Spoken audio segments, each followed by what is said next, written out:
Sébastien Doutreloup travaille au département de géographie de l'Université de Liège.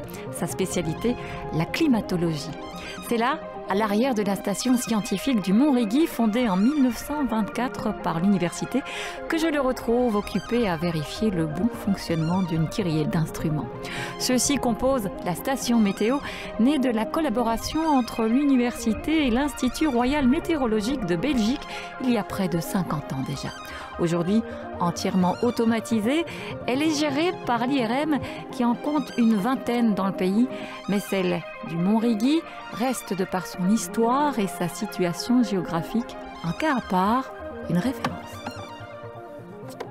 Sébastien, bonjour. Bonjour. Qu'est-ce que vous étiez en train de faire dans ce boîtier? Je regardais la température qu'il fait. Il fait combien? Moins 5 degrés. Eh ben vous aviez vu juste, hein. Vos prévisions étaient excellentes, il y a de la neige. Alors ce qui est fou, c'est qu'on a toujours l'impression que la neige, on la voit plus trop en Belgique. Et finalement, si on réfléchit bien, au niveau des Hauts-de-Fagne, il y en a quand même chaque année. Hein.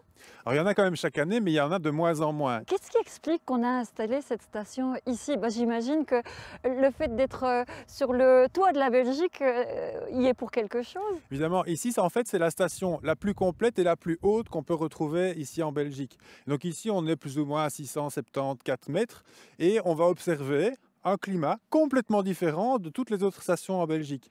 Et par exemple, on va avoir deux fois plus de précipitations qu'à Liège, alors qu'on est à 30-40 km à vol d'oiseau. Donc c'est considérable, évidemment, sur une petite zone géographique. Alors justement, qu'est-ce qui explique que le climat est si différent? C'est juste l'altitude? Alors oui, en grosse partie, c'est l'altitude. Donc il fait plus froid ici parce qu'on est plus haut en altitude et on a plus de précipitations parce que c'est aussi le premier relief que les masses d'air atlantiques rencontrent et donc il y a beaucoup plus de précipitations ici.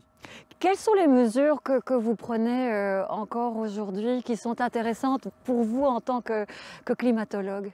Alors ici, comme c'est une station complète, on prend vraiment toutes les mesures qu'on peut obtenir. Donc évidemment la température, les précipitations, l'humidité, la pression, mais aussi tous les paramètres de luminosité, par exemple, de radiation solaire, aussi bien des radiations qui viennent du ciel que des radiations qui viennent du sol.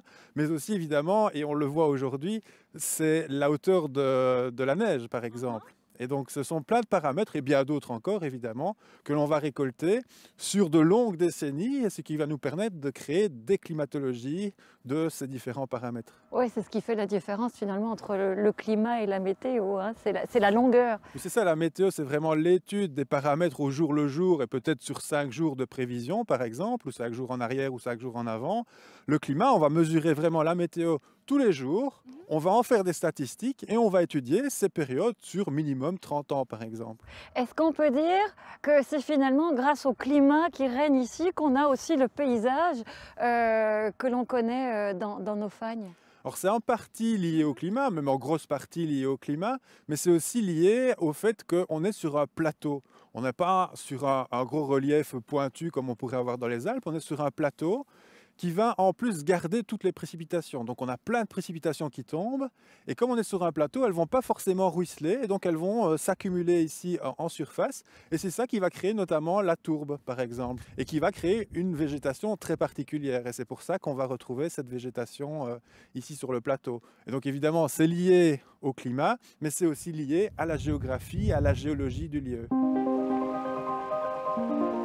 Bien avant la station de l'IRM, il existait déjà des réseaux d'observation météorologique, notamment à la baraque Michel.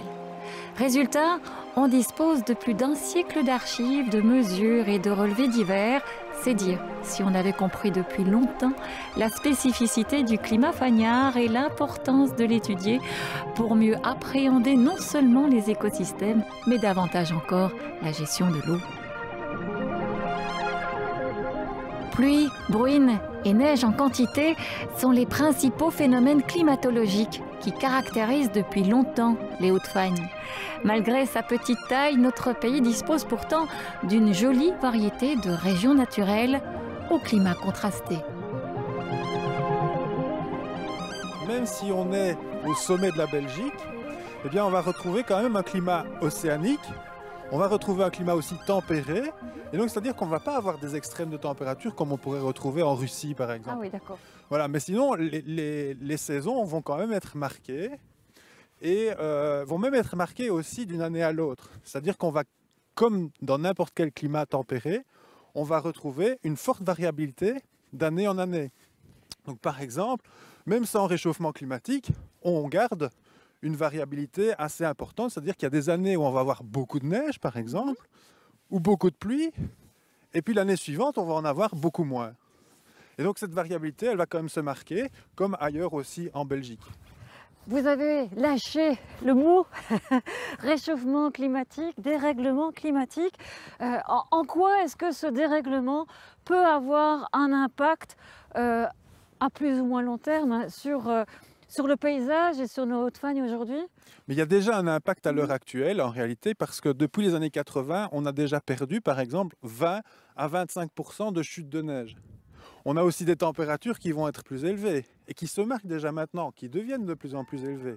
On a aussi des canicules. Alors c'est vrai que la canicule qu'on va vivre à Bruxelles ou à Liège par exemple, ou à Verviers, ne va pas du tout être la même qu'ici. Mais par contre, le biotope naturel qui vit ici vit quand même cette canicule. Et donc on en a à l'échelle du biotope ici, il y a de plus en plus aussi de canicules. La sécheresse, pareil, depuis les années 2018-2019, il y a des sécheresses qui se marquent aussi ici dans les Hautes-Fagnes. Et évidemment, les tourbières notamment ont besoin de cette eau. Et il y en a de moins en moins.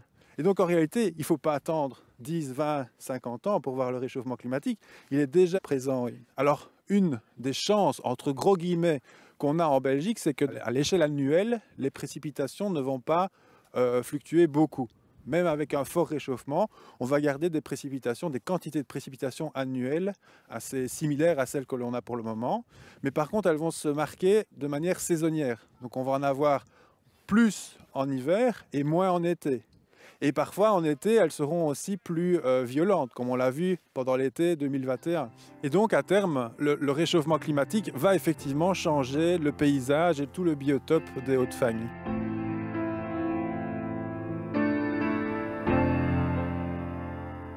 Hiver plus doux, sécheresse à répétition et pluies plus abondantes vont avoir de sérieuses répercussions sur nos réserves en eau, mais aussi plus largement sur les milieux tourbeux et le cortège d'espèces animales et végétales qui sont étroitement liées. Les Hautes-Fagnes, telles qu'on les connaît aujourd'hui, risquent bien de changer de visage une fois encore.